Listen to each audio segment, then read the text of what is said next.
There comes a moment when you stop reaching for the right words. You have handed someone your explanation 100 times, carefully, patiently, and watched them set it down without looking at it. And one day you simply stop. Not because you have given up, because you have finally understood something that changes everything. Most people believe that if they explain themselves clearly enough, they will be understood. They believe misunderstanding is a failure of words, a gap that more sentences can close. So they keep talking. They keep clarifying. They keep rearranging the same truth into new shapes, hoping this time it will land. And it never does, because the problem was never the words. The truth is simpler and harder. Some people do not misunderstand you. They refuse you. There is a difference, and the difference is everything. When someone refuses you, no amount of explanation will reach them, because the wall was never made of confusion. It was made of choice. You have been trying to talk your way through a door that was locked from the other side on purpose by someone who holds the key and has decided not to turn it. All your reasons are keys for a lock that was never the problem. You keep polishing better keys, forging finer ones, and none of them will ever turn, because the lock is not broken. It is doing exactly what it was built to do. This is what strong people come to know, usually late, usually after years of exhausting themselves. They learn that explanation is a gift you offer to someone willing to receive it. And when the willingness is absent, the gift becomes a burden you carry alone. So they set it down. They stop explaining, and something in them straightens, the way a spine straightens when a weight is finally lifted from the shoulders. The change is physical before it is anything else. The shoulders drop. The jaw unclenches. The breath goes deeper. The body knew the cost long before the mind agreed to stop paying it. Here is what this reflection will give you. 3 signs that tell you it is time to stop explaining yourself to someone. A practical way to carry your silence without turning it into coldness. And a clear look at what it costs you to keep explaining to people who were never going to listen. By the end, you will have language for something you have felt for years but could never quite name. You have lived long enough to know that words are not always bridges. Sometimes they are shovels, and every sentence you offer digs the hole a little deeper. You have watched yourself talk more and be believed less. You have felt a conversation slip further from the truth the harder you work to pull it back. This is about learning to put the shovel down and to trust that the ground you already stand on is enough. Consider first why any of this is real before naming a single sign. Because if you do not believe it in your bones, you will pick the shovel back up the moment someone frowns at you. You will hear the frown as a request, and you will start explaining again, and you will be right back in the hole. So this has to go deeper than an idea. It has to become something you know the way you know your own name. People do not treat you according to who you are. They treat you according to what they believe they can get away with. This is not cruelty in most cases. It is calibration. Every person you meet is quietly measuring how much of themselves they need to bring to the encounter, and the measurement they use is your own self-regard. When your self-worth is high and quiet, they rise to meet it. When it wavers, when you over-explain, when you apologize for taking up space, they read that too, and they adjust downward. Nobody announces this adjustment. It happens beneath the words, in the first 30 seconds, before a single real thing has been said. Watch a person enter a room where they respect no one. Watch how differently they enter a room where they respect one person. The whole body changes. The voice lowers. The rushing stops. That change is not chosen. It is drawn out of them by the presence of someone whose self-regard leaves no room for casual disrespect. You have this effect on some people already, in some rooms, and you do not on others.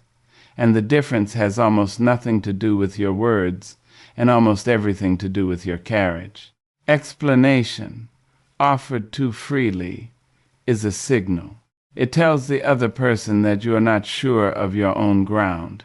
It tells them you need their agreement to feel settled, and the moment they sense that need, the power shifts. They no longer have to understand you. They only have to withhold understanding and watch you work harder for it. This is why the person who explains the most is so often the person who is respected the least. The effort itself becomes the evidence of doubt. You think you are proving your case. What you are actually proving is that you do not believe your case will stand without their signature on it. Think about the last time you truly respected someone. It was probably not the person who justified every choice they made. It was the person who did a thing quietly and offered no defense. Their silence was not arrogance. It was a kind of settledness, a sense that their reasons belonged to them and did not require your signature. There is a dignity in that which no argument can manufacture. Dignity is demonstrated. It is never announced. The moment you announce it, you have already surrendered it, because announcement is a form of asking, and dignity does not ask. Now turn it around and look at yourself. Every time you explain to someone who has already decided against you, you are asking them for something. You are asking for permission to be understood, and a person committed to misreading you will never grant that permission, because your confusion is useful to them. As long as you are explaining, you are the one on trial. As long as you are talking, they are the one deciding. The conversation itself keeps you in the lower chair. You did not notice yourself sitting down in it. You just found yourself there, looking up, waiting for a verdict from someone who was never a fair judge. There is a difference here that most people never learn to see, and it costs them years. Being liked is not the same as being valued. When you explain and explain, you are often trying to be liked, to smooth the frown, to be seen as reasonable and warm. But the person who is valued is frequently the one who stopped trying to be liked, who let the frown sit there, who did not chase the approval. Value is not given to the one who works hardest for it. Value is given to the one who behaves as though they already have it. This is the quiet, uncomfortable law underneath all of it. The one who chases being liked is training everyone around them to see approval as something they can dangle and withdraw. The one who does not chase it has quietly removed that whole game from the table. There is a cost people rarely count. Every hour you spend making yourself understood to someone who refuses to receive it is an hour taken from someone who would have understood you with far less effort. The explaining does not only fail, it steals. It takes your patience, your warmth, your willingness to be open, and it spends all of it on ground that will never grow anything, leaving you depleted for the people who would have welcomed the harvest. You are not only wasting breath, you are spending the best of yourself in the wrong field. This is the thing almost nobody sees. Silence is not the absence of an answer. Silence is an answer.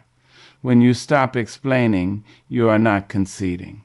You are declaring that your reasons do not require their approval to be valid. That is not avoidance. That is authority. And people feel it immediately. The way a room changes when someone stops pleading and simply stands.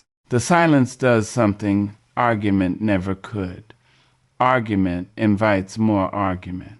Silence closes the door and leaves the other person holding a question that no longer has anywhere to go. There is a reason your explanations exhaust you and change nothing. You are pouring water into a vessel with no bottom. The person receiving it was never trying to be filled.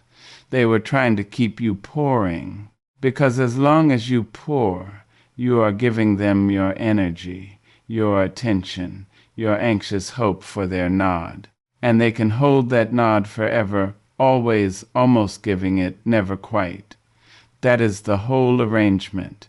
The withheld nod is the leash, and the explaining is you walking yourself in circles at the end of it. You have felt this. You have walked away from a conversation more tired than when you entered it, having said everything true and clear, and changed nothing. That tiredness is information. It is your own body telling you that the exchange was never fair. A fair exchange leaves both people fuller. This kind leaves only you emptied. Learn to trust that tiredness. It is not a sign that you have not tried hard enough. It is a sign that you have been trying in a place where trying does nothing but drain you. The self-respect you are looking for does not come from winning the argument. It comes from no longer needing to have it. There is a quiet strength in the person who can let themselves be misunderstood and remain unshaken. They know who they are. They do not require a witness. And because they do not require one, they cannot be held hostage by anyone's refusal to be that witness. This is the freedom hidden inside restraint, when you no longer need to be understood. No one can control you by refusing to understand you.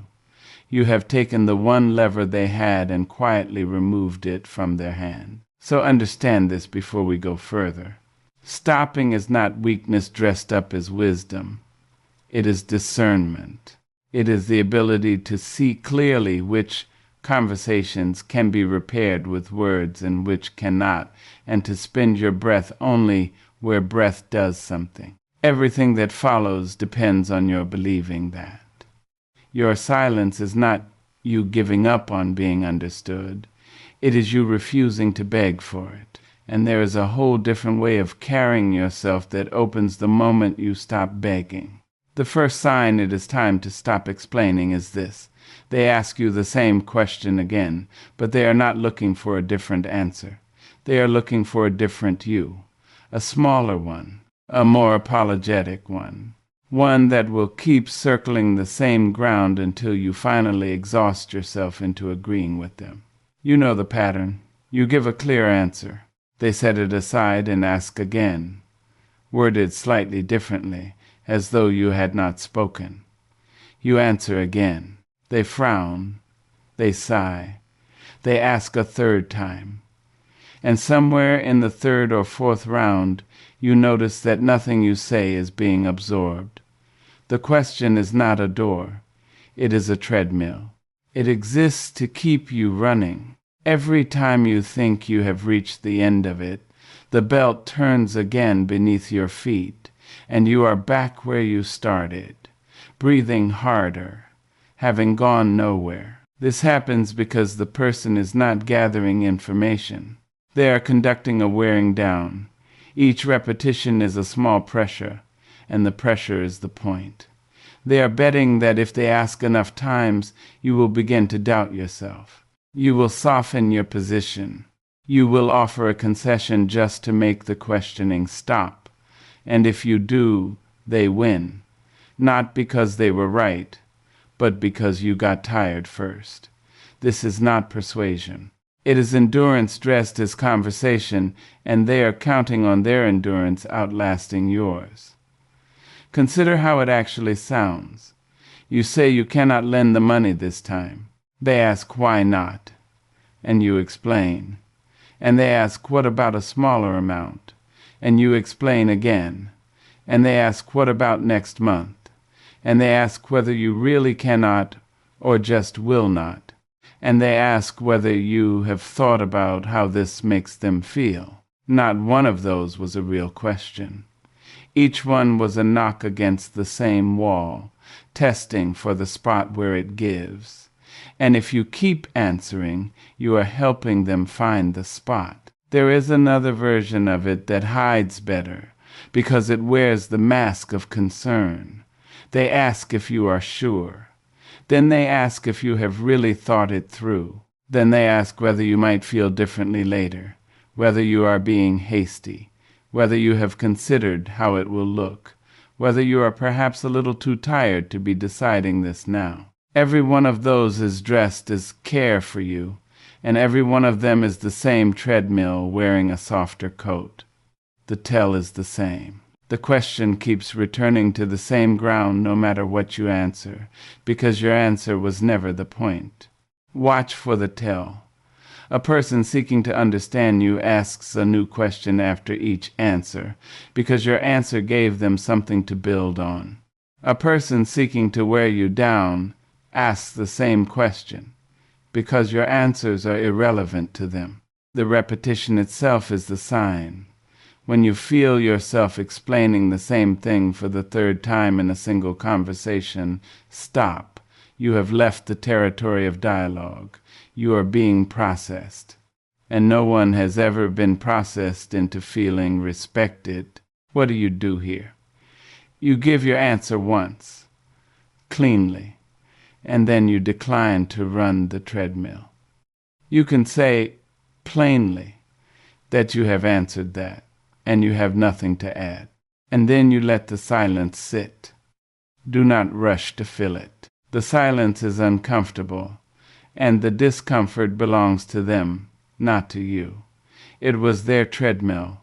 Let them stand on it alone. There is a particular moment, 3 or 4 seconds into that silence, where every instinct in you screams to soften it, to add one more kind word so they do not think you cruel. Do not. That instinct is the exact place where you have always lost. Sit inside those seconds. They are where your strength gets built.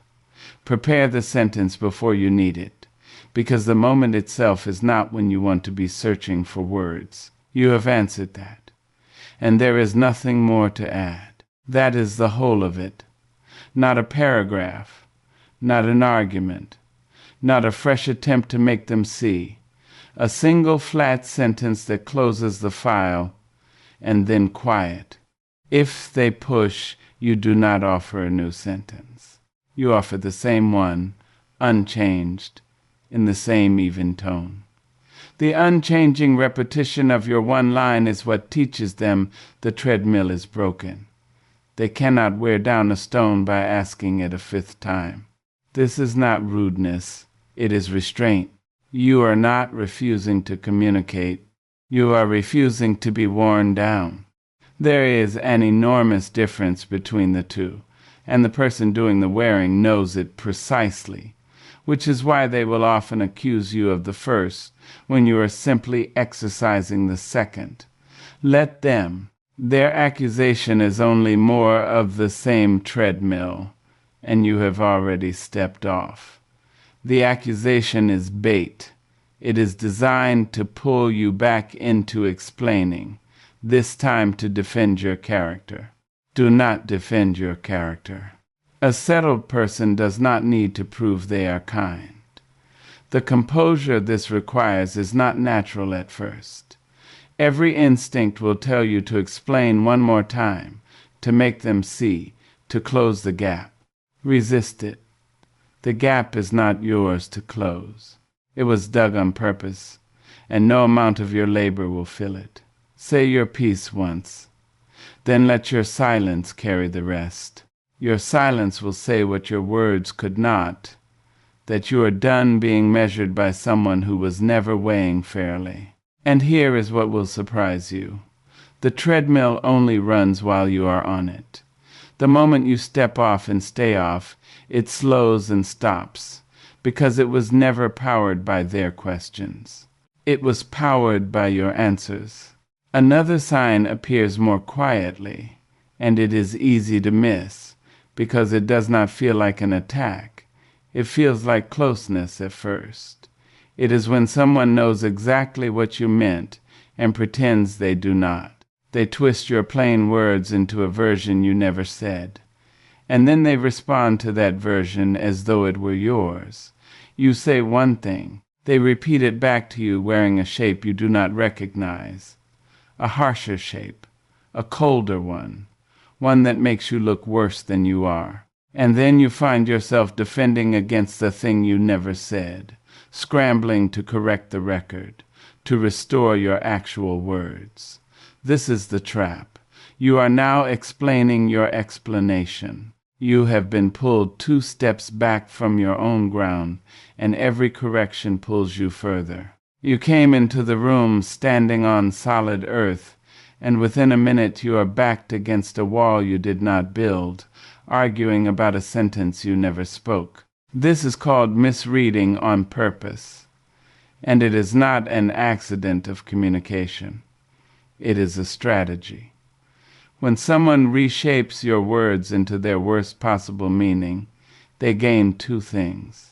They put you on the defensive, so that you are no longer stating your case but defending it. And they cast themselves as the wounded party, the one who was offended by the ugly thing you supposedly said. It is a clean reversal. In 3 sentences, the person who was mistreating you becomes the victim, and you become the one who owes an apology. Watch how the reversal works in the small moments. You say you would like a little time to yourself this weekend. They hear out loud that you do not want to be around them, that you find them exhausting, that you are pulling away. Now you are no longer talking about a quiet Saturday. You are reassuring them that you love them, that you did not mean it the way they took it, that of course you want to be around them. The Saturday is gone. You will not be getting it now. The distortion did its work, and you handed it the wind by chasing after your own words. Watch it in another shape.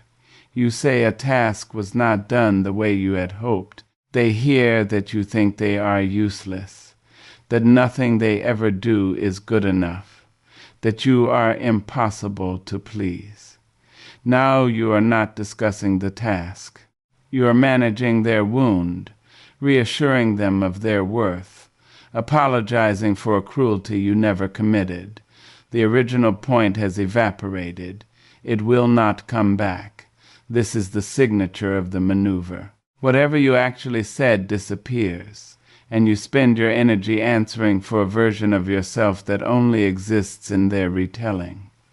You have felt the whiplash of it. You entered the conversation with a legitimate point, and somehow you are ending it saying you are sorry, unsure how you got there. That is the design. The distortion was never confusion. A person who genuinely misheard you accepts your correction and moves on. A person who misread you on purpose fights your correction, because the distortion was the whole point. When they resist your clarification, that is your sign. They do not want the truth. They want the version that serves them, and they will defend that version harder than they would ever defend a fact. What do you do when you catch this? You name the distortion once, calmly, without heat. You can say, that is not what you said. And you can repeat your actual words exactly, without softening them and without decorating them. And then, crucially, you stop. You do not defend the accurate version. You do not build a case for why you meant something kind. You state what you said, and you let it stand. If they twist it again, you do not chase. You have identified the game, and you decline to play a second round. Repeat your real words once, flat and unhurried, and then close your mouth and let the false version die of the silence you refuse to feed it. There is a discipline to the correction, and it lives in what you leave out. You do not say, that is not what I said, and what I really meant was, and here is why, and I would never think that of you. The moment you add the second half, you have stepped back onto the treadmill through a different door. The correction is complete at the words themselves. That is not what I said. What I said was this. Full stop. Everything after that is you re-entering the negotiation you were trying to leave. The shorter the correction, the harder it is to twist. A single sentence has almost nothing to grab. The temptation here is to feel that if you just find the perfect words, They will finally acknowledge what you meant. They will not, because acknowledging it would cost them the advantage the distortion gave them. This is the cost of explaining yourself to someone committed to misreading you. It is bottomless. Every clarification you offer becomes fresh material for the next distortion. The only way to win is to stop feeding it. State your truth once, in your own words, and let your silence guard it. The person who is misreading you on purpose is not hungry for understanding. They are hungry for your reaction. And your reaction is the only thing you actually control. Withhold it, and the game has no fuel. There is a quiet dignity in refusing to chase your own words around the room while someone kicks them further away. You said what you said. You know what you meant. Their pretense of confusion is their problem to carry, not yours to solve. Detachment is the answer here. Let go of the need to be correctly understood by someone who has chosen to misunderstand you. That letting go is not defeat. It is the beginning of your peace. And you will notice something once you begin practicing it. The distortions grow weaker when they stop landing. A twist that meets no reaction is just a sentence hanging in the air, embarrassing the one who spoke it. The third thing people miss is the hardest to accept, because it means giving up a hope you have held for a long time. It is this. Some people will only respect your boundary when you stop explaining it. The explanation itself is what they use to argue with. Remove the explanation, and there is nothing left to negotiate. Watch what happens when you set a limit and attach a reason to it. You say you cannot do the thing, and then you explain why. And the moment you offer the why, you have handed them a lever. They begin to work on the reason. They tell you the reason is not good enough. They offer solutions to the reason, ways around it, arguments against it. And now your boundary, which was firm, has become a debate about whether your reason qualifies. You gave them the debate when you gave them the reason. Your no was solid until you built a little door into it called because, and they walked straight through it. A boundary does not require a justification to be valid. This is the thing so many people never learn, and it costs them decades of exhausting negotiation. No is a complete sentence.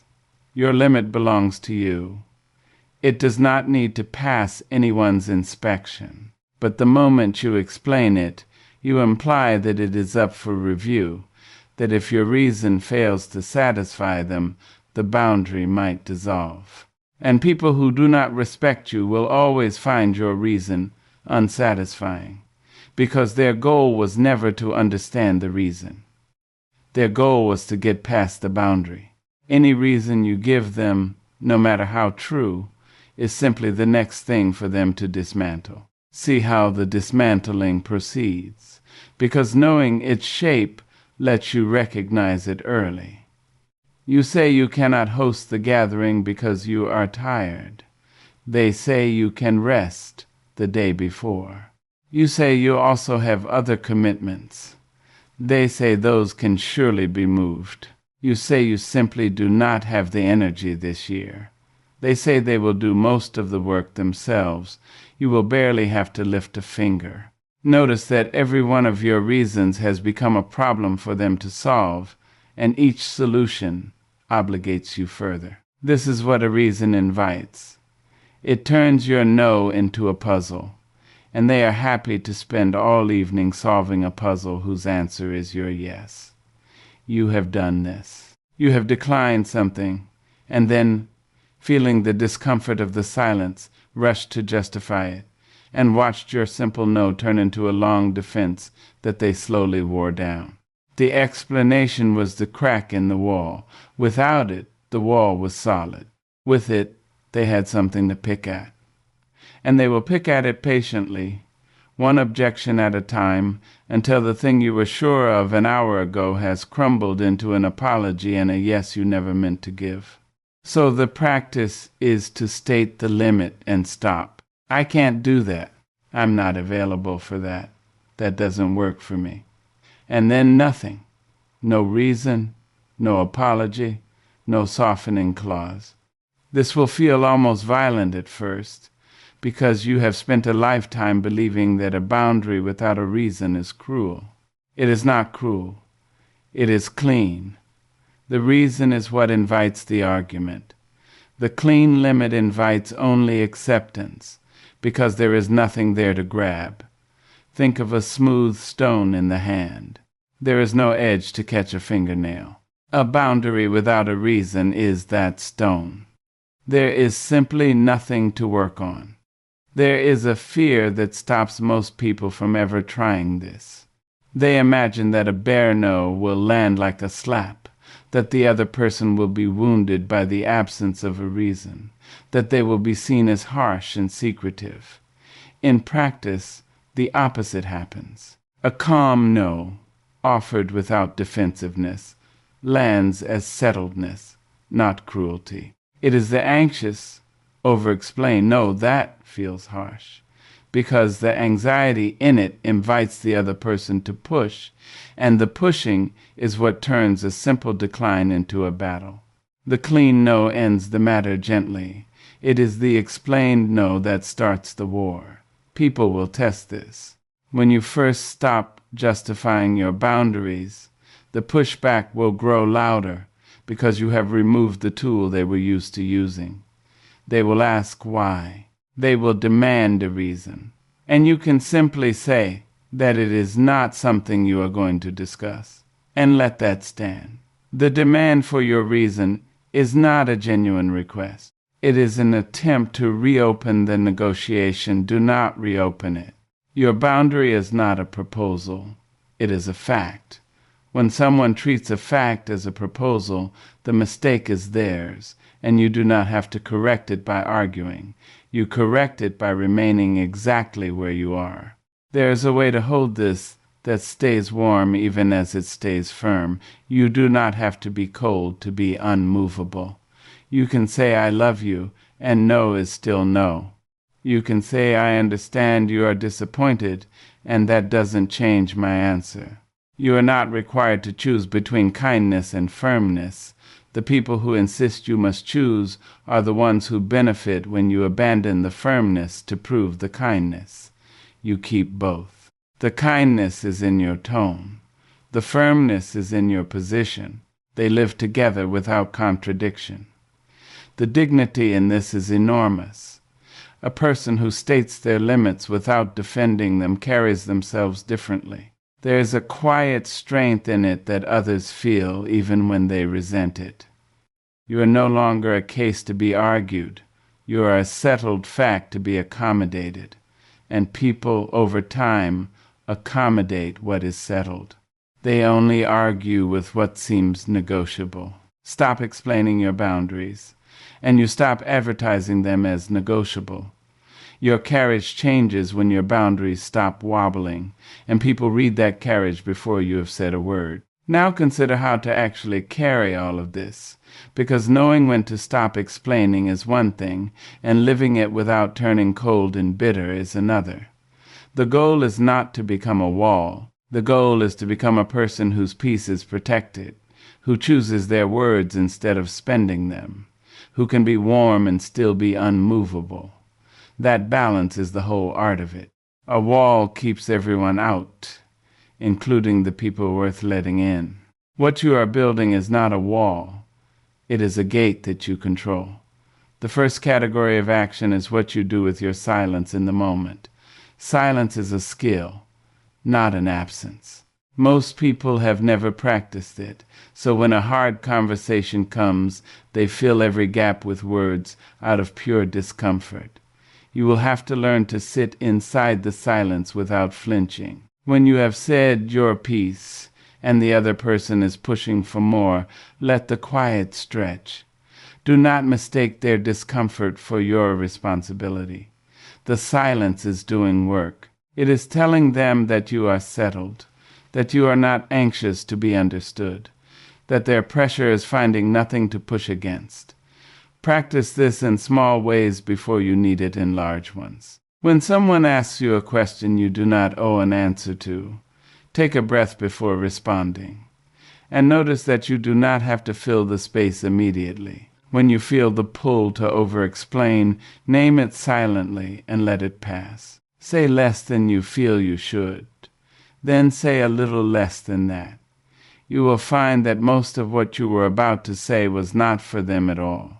It was to soothe your own discomfort with being uncertain of their approval. Let that discomfort exist. It will not harm you. It only feels like it will. There is a small practice that trains this faster than anything else. The next time you feel the urge to add one more sentence to something you have already said, count to 3 before you speak, and in those 3 seconds ask yourself one question. Is this sentence for them, or is it for me? If it is to make them understand something they have already refused to understand, swallow it. If it is to calm the fear that they might think badly of you, swallow it. Almost everything you are about to say will fail that test. What remains after the test is the only thing worth saying, and it is usually far shorter than you expected. Build the habit somewhere safe first, where nothing is at stake.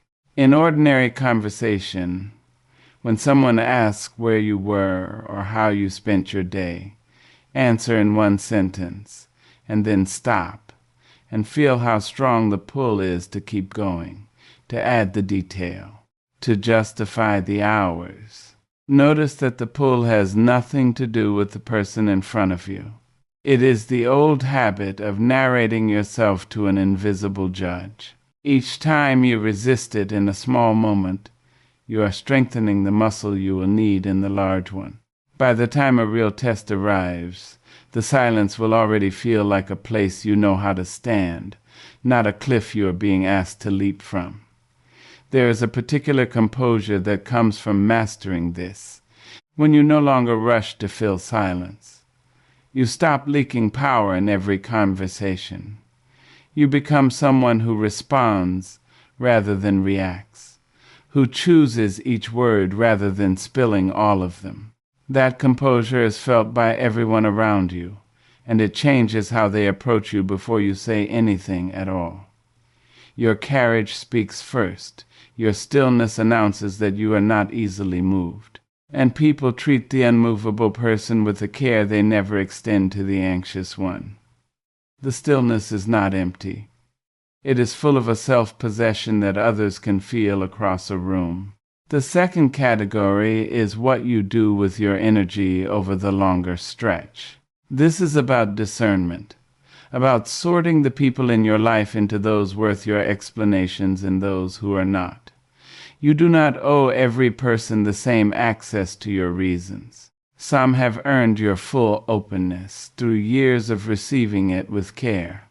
Others have shown you, again and again, that your openness only gives them more to work with.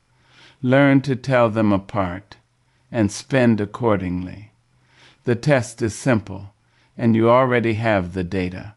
Look at your history with a person. When you have explained yourself to them in the past, did it lead to understanding, or did it lead to more argument?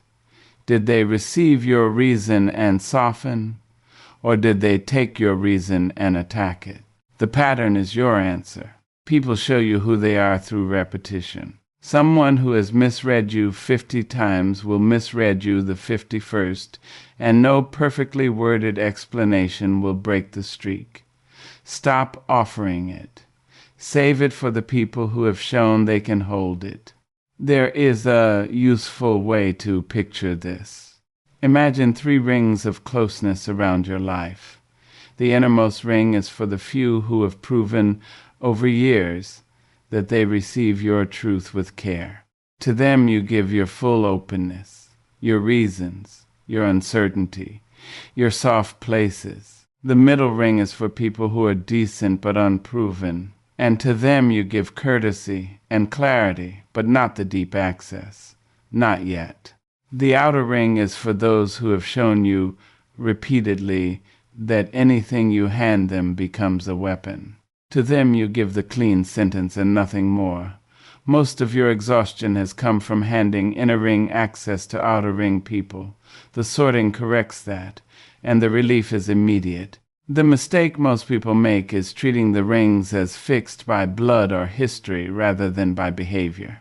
Someone can share your name, your childhood, your decades, and still belong in the outer ring, because the ring is earned by how a person handles what you give them, not by how long they have been in your life. This is hard, because you were taught that the closest bonds deserve the fullest openness by default. They do not. Openness is not owed to proximity, it is owed to care. A stranger who receives your truth gently has earned more of it than a relative who has spent 30 years turning it against you. Let the evidence assign the ring, and update the ring when the evidence changes. This sorting is not coldness. It is stewardship of a limited resource. Your words, your emotional energy, your hope of being understood, these are not infinite. Every time you spend them on someone committed to misreading you, you have less for someone who would have received them with gratitude. Detachment from the wrong people is what makes real presence with the right people possible. You are not becoming closed. You are becoming precise about where you open. The person who opens to everyone equally is not generous. They are simply undiscerning, and they end up depleted with nothing left for the ones who mattered most. Protect your peace as though it were a room in your home, and be careful who you let walk through it in muddy boots. Some people you can hand a key, others you meet on the porch, and that is the correct amount of access for who they have shown themselves to be. This is not punishment. It is accuracy. You are matching the access to the evidence, and there is nothing bitter in that. It is simply the discernment of someone who has learned at real cost that not everyone deserves the same door. The porch is not an insult. It is an honest place, given honestly, to someone who has not earned the living room. The third category is what you do with the aftermath, because stopping explaining will stir things up before it settles them. When you first stop justifying yourself, the people who relied on your explanations will react. They will call you cold, distant, changed. They will say you used to be so open, so willing to talk things through. Understand what this is. It is the sound of someone losing a tool they were used to using on you. It is not evidence that you have done something wrong. It is evidence that you have removed something they were exploiting. Do not let their reaction pull you back. The pull will be strong, because you are a person who cares about being seen as kind and being called cold lands hard on a caring heart. But notice the shape of the accusation. They are trying to make your new boundary feel like a moral failure so that you will abandon it to prove your goodness. Do not take that bait. You can be warm and still be unexplained. Kindness and endless justification are not the same thing, and you can keep the first while releasing the second. The word cold, aimed at you in this moment, is not a description. It is a strategy. Hear it as such, and it loses its sting. There is a particular thing to expect, and it helps to know it is coming. The pushback usually escalates before it fades. When the old tool stops working, they reach for a bigger version of the same tool. The questions get sharper. The accusations get heavier. The appeals to guilt get more dramatic. This escalation is not a sign that you are failing. It is a sign that you are succeeding, that the old lever has come loose in their hand, and they're pulling harder to see if it still catches. Hold through the escalation. It is the last, loudest test, and on the other side of it is a quiet you have not felt in years. Understand the sequence, because it repeats with almost everyone. First they ask, as they always have, expecting the old response. When it does not come, they ask harder, louder, with more pressure, certain that a little more force will restore the pattern. When that fails, they turn to accusation, naming you cold and changed and unkind, hoping guilt will do what pressure could not. And when that too meets your calm, unmoving position, most of them, quietly, adjust. They begin to treat you as the settled fact you have become. The whole sequence, from the first louder question to the final adjustment, is shorter than you fear. It only feels endless while you are inside the loudest part of it. Hold there, and the loudness passes. Hold your position through the discomfort of the transition and give it time. The reactions are loudest at the beginning, when the change is new and people are testing whether it is real. If you hold, they learn. The ones who valued you all along adjust and stay, often with more respect than before. The ones who only valued your compliance drift away, and their leaving is not a loss. It is a clarification. You will feel lighter when they go, and that lightness is the truth telling you that the weight was never yours to carry in the first place. Some solitude will follow this sorting, and you should not fear it. The solitude that comes after you stop over-explaining is not loneliness. It is the quiet of a house from which the muddy boots have finally left. Through all of this, remember that resilience is not the same as hardness. You are not building a wall around a wound.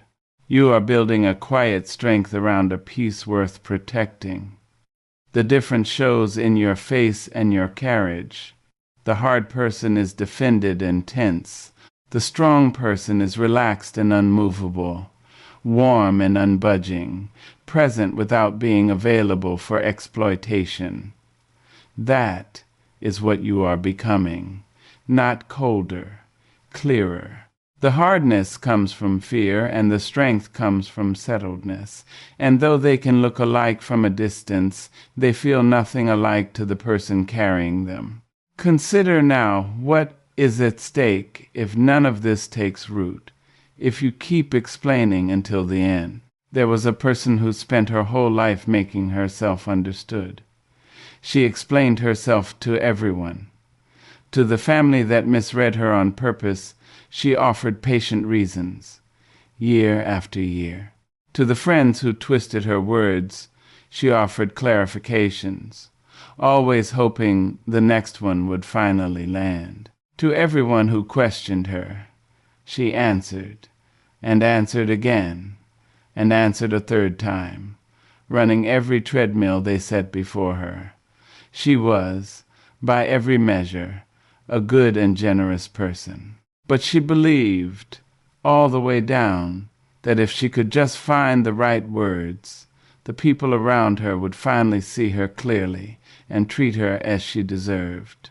So she kept talking. She kept explaining. She poured herself into vessels with no bottoms, and she called it love, and she called it patience, and she never once considered that some of the people around her simply did not want to understand her because misunderstanding her was more convenient. Watch what it cost her.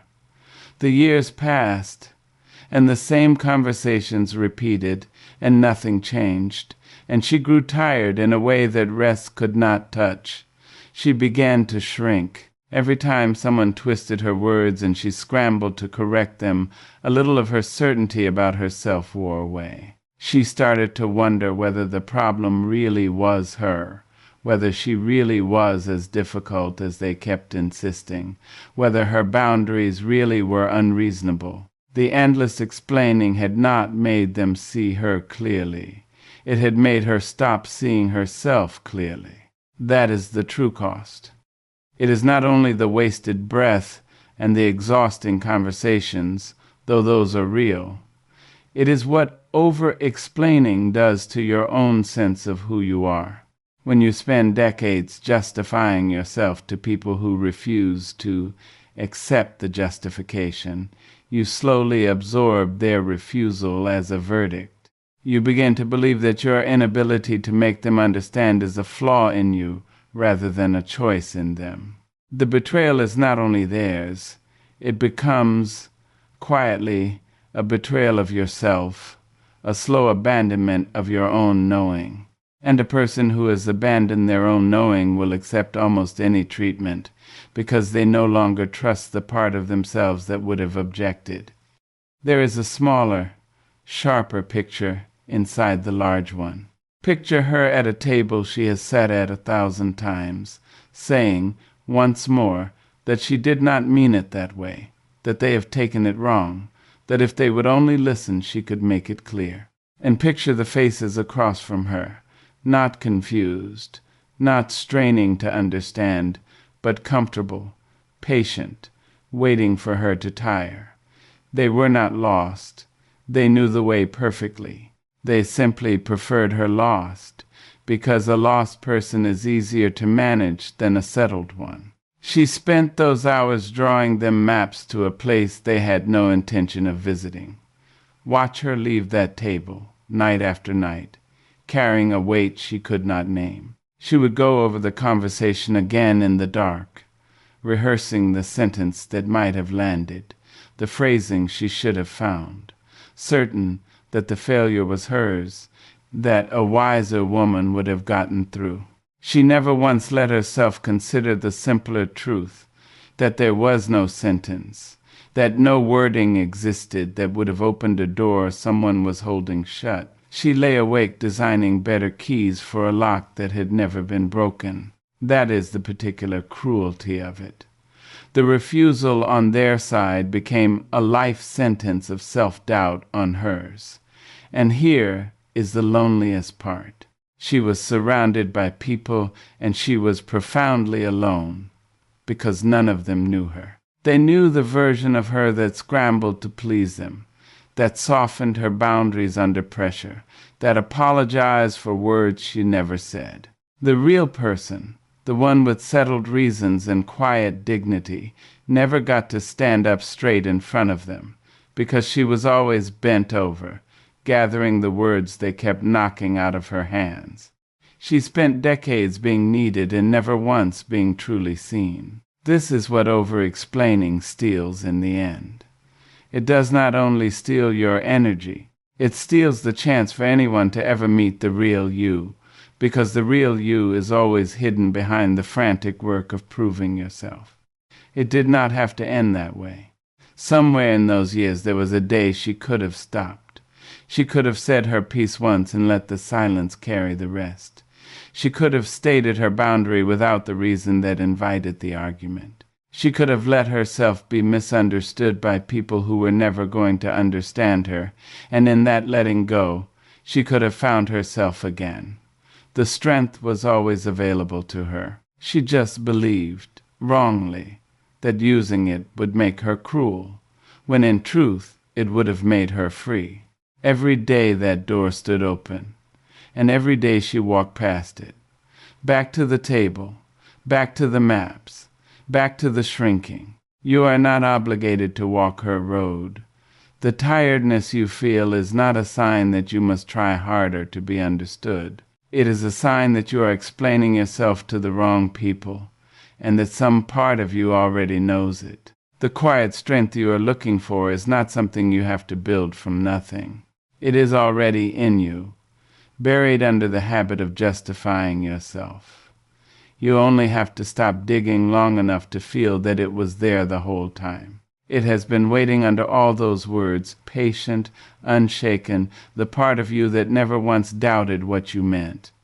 So do this before the day ends. Think of one person in your life who has worn you down with the same question, the same twisting of your words, the same demand that you justify a boundary. You know exactly who they are. Their name arrived the moment you read this. The next time they set the treadmill before you, say your piece once, and then let the silence do the rest. Do not run it, just once. Refuse to run it, and notice how it feels to stand still while they expect you to move. Then take one boundary you have been over-explaining and strip the reason off it. Practice saying it clean, out loud, to yourself, until the shape of it feels natural in your mouth. I can't do that. That doesn't work for me. No period, no reason, no apology. Let it be a complete sentence. Say it 3 times, until your voice stops rising at the end like a question and settles flat like a fact. You are teaching yourself a new way to stand, and the mouth learns before the heart fully believes it. And tonight, before you sleep, sit for a few minutes in silence and remind yourself of something you have always known and rarely honored. You do not owe anyone the labor of being understood if they have shown you again and again that they will not receive it. Your reasons belong to you. Your peace belongs to you. Your dignity was never up for their review. Let the silence hold you tonight the way it will hold you in every hard conversation from now on. You have explained yourself enough. It is time to simply stand and let that be the whole answer.